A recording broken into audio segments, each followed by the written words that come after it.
शेतकऱ्यांसाठी महत्त्वाच्या बातम्या. कापसाला दरवर्षीपेक्षा या वर्षी मिळणार सर्वाधिक दर. बाजार अभ्यासकांचे मत. शेतकऱ्यांना मिळणार लाडका शेतकरी योजनेचा लाभ. मुख्यमंत्री एकनाथ शिंदे. 1 सप्टेंबर पासून एसटी बसमधून या लोकांचा मोफत प्रवास होणार बंद. शेतकऱ्यांच्या खात्यात उर्वरित 75% पीक विमा जमा. पडताळणी पूर्ण झाल्यानंतर प्रक्रिया सुरू.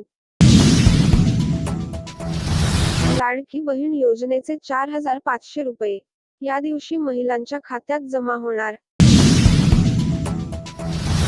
छत्रपती शिवाजी महाराज पुतळा कोसळल्याचा स्वतंत्र अहवाल नौदल देणार. अधिकाऱ्यांनी केली पाहणी. शिल्पकार, बांधकाम सल्लागारावर गुन्हा.